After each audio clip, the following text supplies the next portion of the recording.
You're not supposed to know this.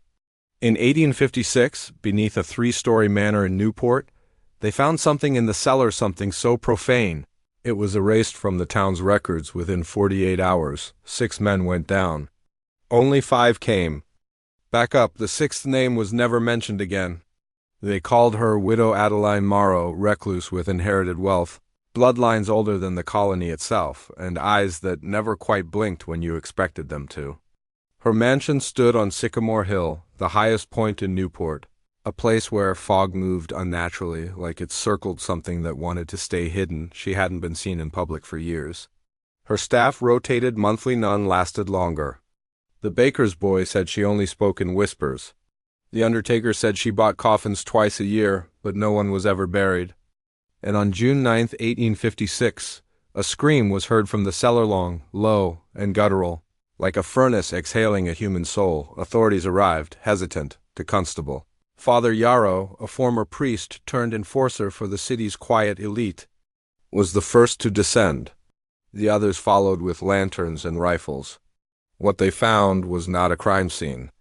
It was a ritual site perfectly preserved, as if it had waited for centuries. Stone walls carved with symbols too ancient for Latin. Bones, arranged like clockwork mechanisms. A massive iron key, still warm to the touch, laying on a velvet cloth beside an altar blackened with time and something darker. They said Adeline stood in the center of the room, alive, unharmed and silent. She didn't flinch, she didn't run. She simply stared and said one sentence: "He is not buried, he is beneath." They sedated her, dragged her out. The house was locked, the cellar sealed. The men were told never to speak of it again, but one of them, Henry Alder, couldn't keep silent. He began drawing symbols on his barn walls, digging holes at midnight in his orchard. He claimed the altar had moved and followed him. 2 weeks later, he drowned himself in 3 inches of water. This isn't folklore. These are events etched in redacted police files, letters hidden in family estates, and accounts whispered by descendants who were never meant to inherit the truth. And it's only the beginning. In the weeks after, Widow Adeline Morrow was removed from the estate. Every official involved in the investigation was reassigned, retired, or dead. The cellar was covered with limestone and sanctified in secret by a Jesuit delegation that arrived unannounced from Providence. 3 men in black coats, not registered with the diocese.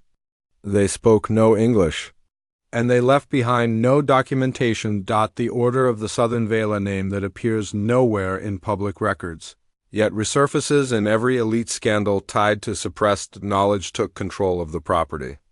Not to demolish it, but to protect it. The Morrow estate became a heritage site, off limits to the public, under structural assessment for over 160 years. But that's a lie. You see, a groundskeeper once hired by the order wrote a confession on his deathbed in 1927. It never reached the press, but the letter survives.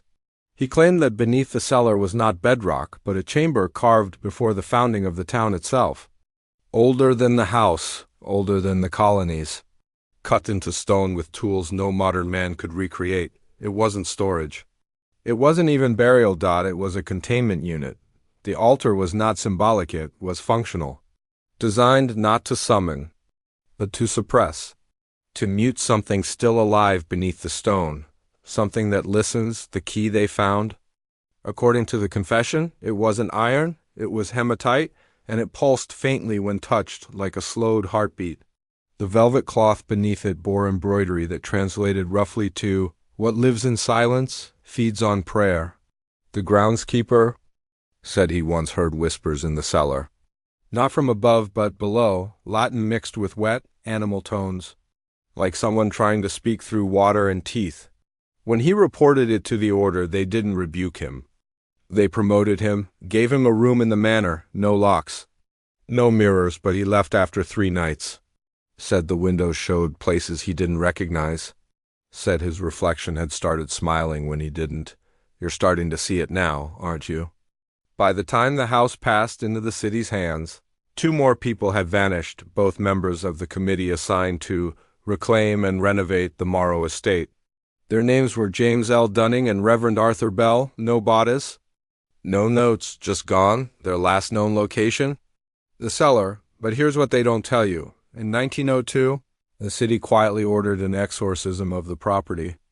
Not a blessing, not a cleansing.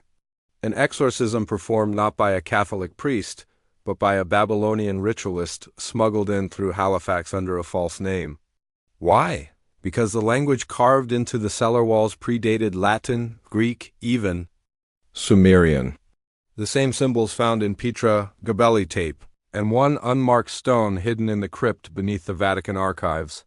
The ritualist didn't finish his work. He collapsed mid-chant, his last words. It knows its name again. The file on that exorcism was destroyed in a courthouse fire in 1906.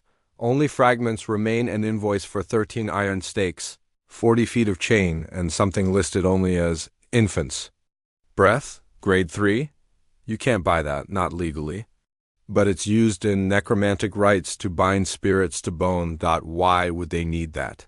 Because by then the truth had started to bleed. Adeline Morrow had no birth records, no marriage certificate, no family tomb. Her estate tax returns, when they existed, were signed in a hand that experts later confirmed was not human.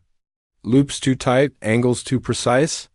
As if the pen wasn't guided by a hand, but by a mind that had never held a body. And one more thing. The cellar, once believed to be a single chamber, was later revealed in seismic scans to extend 7 floors down. And at the very bottom, a room shaped like an inverted heart.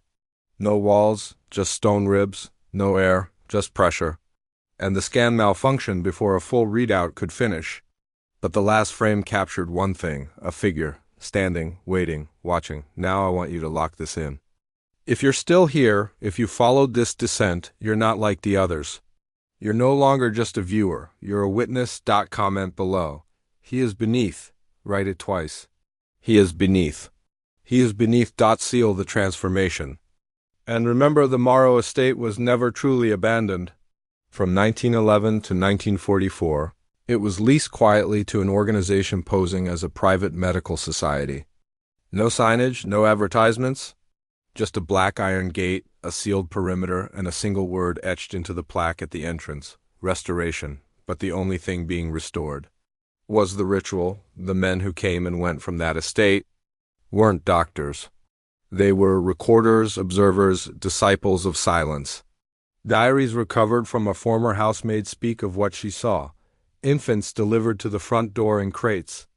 No parents, no paperwork, no voices. Some of them never cried. Some of them spoke in reverse before they learned to crawl. Each one was taken below. The housemaid, known only as Ruth, escaped in 1937. She wandered for miles through the coastal woodlands, barefoot, delirious, and half-starved. She had pulled 3 of her fingernails out by hand. When she was taken to St. Elwood's Sanitarium, she told nurses she had been watched by something that wore her father's face. She drew symbols on the walls with chalk. She screamed when they brought her mirrors. And before her death, she wrote 6 words that haunt the Newport archives to this day: he dreams through the cellar floor. What was he? Who was he? You're asking the wrong question. The better question is, how many others helped him remain asleep? Because the Order of the Southern Veil wasn't a cult. It wasn't even a religion. It was a containment syndicate, one that understood the cost of revelation. For every truth uncovered, another man had to be silenced. For every relic removed, a lineage had to be erased. This is not about ghosts. It's not about demons. It's about psychological control. Ritual architecture embedded into society's foundations. Houses with basements built not for storage, but for suppression. Churches raised above wounds they never healed. And wealth funneled not into luxury, but into secrecy. You think the widow was mad? She was the last sane person to walk that estate. Everyone else chose obedience or disappearance, and yet the heart still beats. Still want to know how far this goes? Dated November 3rd, 1956, a full century after the scream from the widows. Cellar.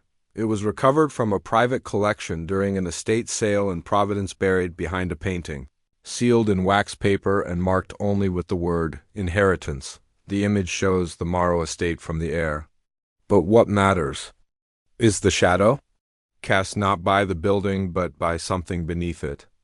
A perfect circle, wider than the foundation itself, radiating lines like ribs, and in the center, a shape, dark and tall, like a figure rising from the earth, arms outstretched. Experts called it a photographic error, light leakage, but a Vatican. Archivists anonymously called it by another name, the old gesture, the stance of something not asking to be worshipped, but demanding to be remembered. The cellar was never about confinement. It was about communication. For generations, the order fed him memory, fear, symbols inked in blood, rituals designed to keep his identity intact, not his body. You see, there are beings that do not die. They dissolve into story, into architecture, into silence itself, and when men forget them, they wither. But when men remember, they reconstitute. And here's what no one wants to admit.